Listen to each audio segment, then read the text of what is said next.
Hello, everyone. It is Thursday, March 25th.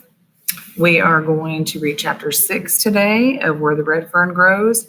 Now, tomorrow, I have an appointment at 8:30 in the morning. So I'm either going to be reading very early live, like probably 7:15, 7:30, or I'll be reading really late at 10 o'clock. So I'm thinking it's going to be more than 7:30, but I just wanted to give you guys that tune in a heads up that it's probably going to be 7:15, 7:30 in the morning when I read.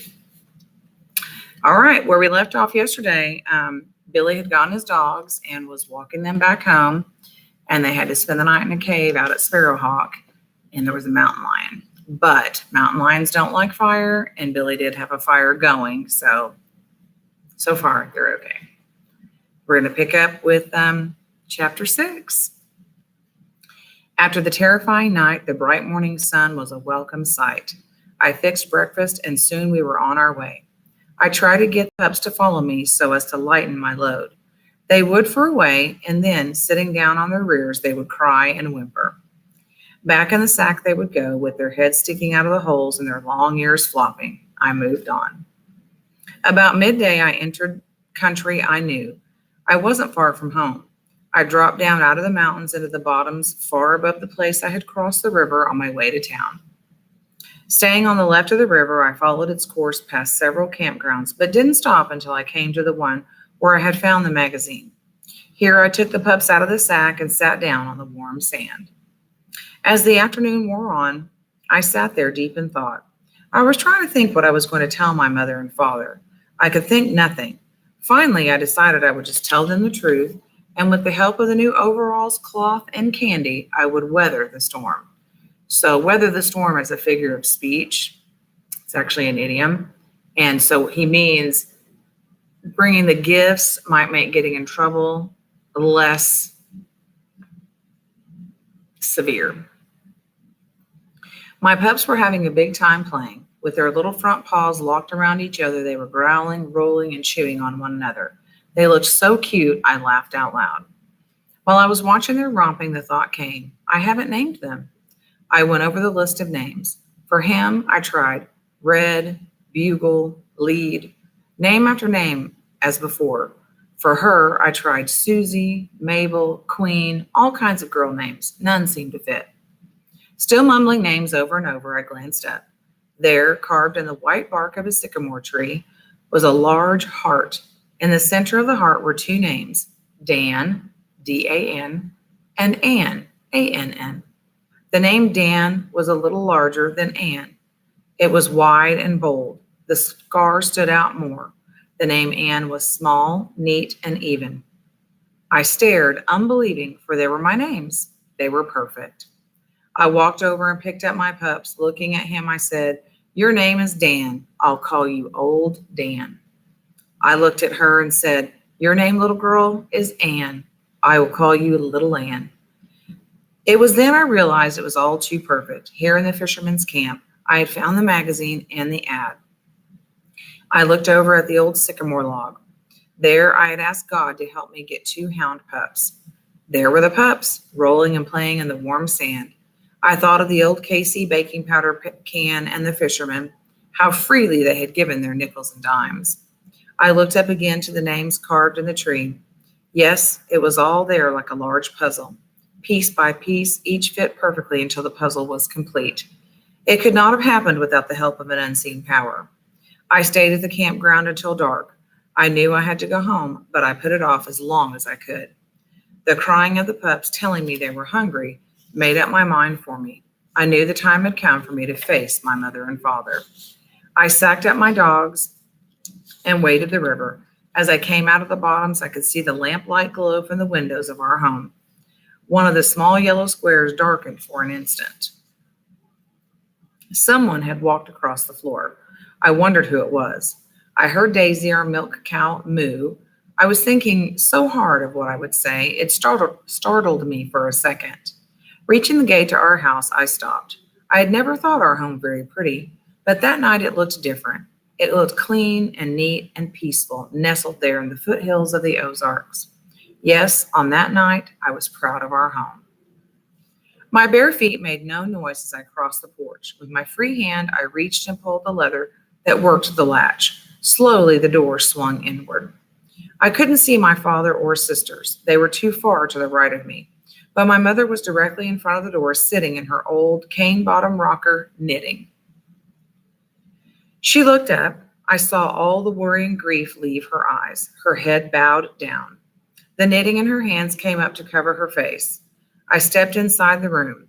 I wanted to run to her and comfort her and tell her how sorry I was for all the worry and grief I had caused her. We can infer that she was probably crying and she pulled the knitting wool or material up to her face.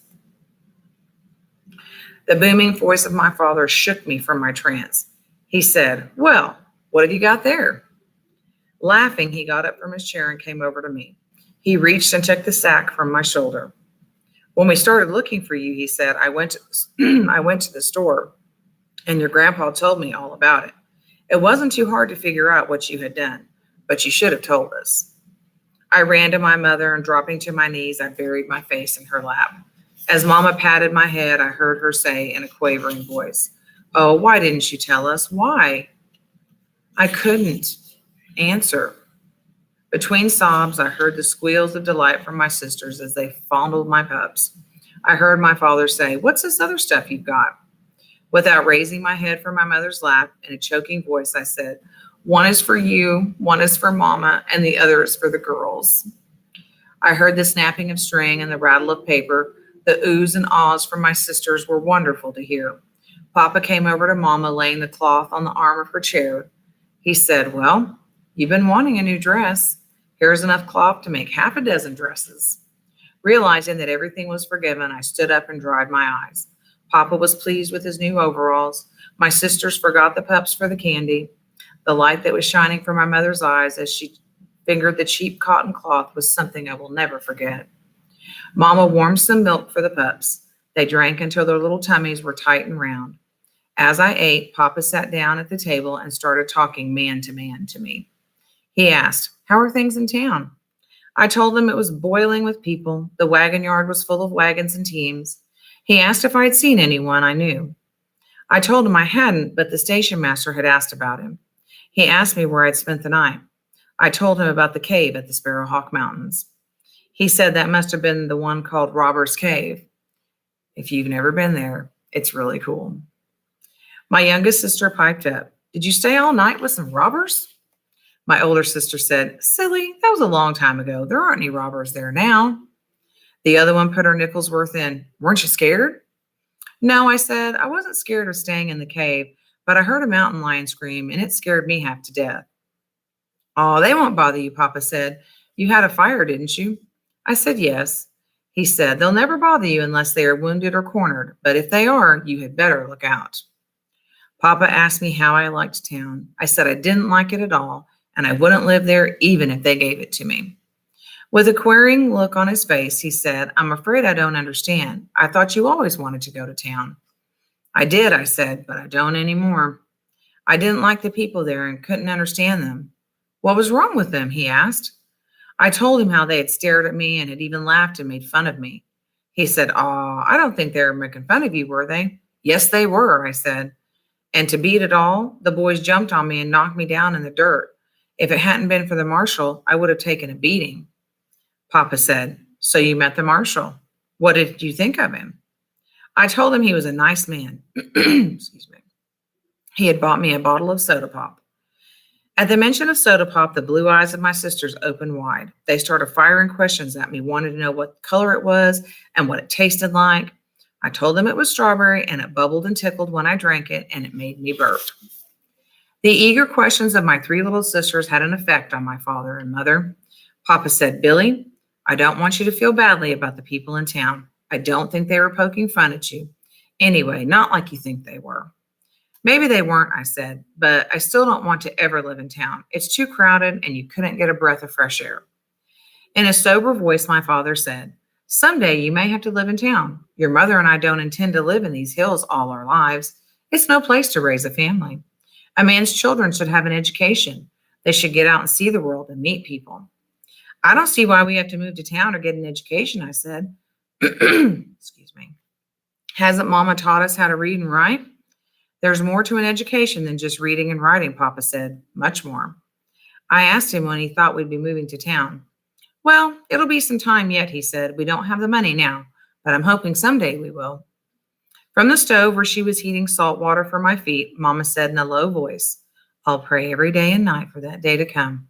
I don't want you children to grow up without an education, not even knowing what a bottle of soda pop is or ever seeing the inside of a schoolhouse. I don't think I could stand that. I'll just keep praying and someday the good Lord may answer my prayer. I told my mother I had seen the schoolhouse in town. Again, I had to answer 1,000 questions for my sisters. I told them it was made of red brick and was bigger than Grandpa's store, a lot bigger. There must have been at least 1,000 kids going to school there. I told all about the teeter-totters, the swings made out of long log chains, the funny-looking pipe that ran up the side of the building, and how I'd climbed up it and slid out like the other kids. I didn't tell them how I came out. I think that was a fire escape, Papa said. Fire escape, I said. It looked like a slide to me. Did you notice where it made that bend up at the top, he said. I nodded my head. Well, inside the school, there's a door, he said. If the school gets on fire, they open the door, the children jump in the pipe and slide out to safety. Boy, that's a keen way of getting out of the fire, I said. Well, it's getting late, Papa said. We'll talk about this some other time. We'd better get to bed, as we have a lot of work to do tomorrow. My pups were put in the corn crib for the night. I covered them with shucks and kissed them goodnight. The next day was a busy one for me. With the hampering help of my sisters, I made the little doghouse. Papa cut the ends of his check lines and gave them to me for collars. With painstaking care, deep in the tough leather, I scratched the name Old Dan on one and Little Ann on the other. With a nail and a rock, 2 holes were punched in each end of the straps. I put them around their small necks and laced the ends together with baling wire. That evening, I had a talk with my mother. I told her about praying for the 2 pups, about the magazine and the plans I made. I told her how hard I had tried to find names for them and how strange it was finding them carved in the bark of a sycamore tree. With a smile on her face, she said, Do you believe God heard your prayer and helped you? Yes, Mama, I said.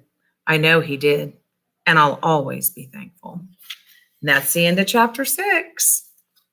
So I thought his dad would be a little bit more angry. We'd predicted or we had inferred that his dad might be upset. But I think he probably appreciated Billy taking his extra money and buying those things for the family. So we will pick up tomorrow again, 7:15, 7:30-ish. And I will see you tomorrow. What do you think Billy's going to do with his dogs? Think about it. Bye, guys. Have a great day.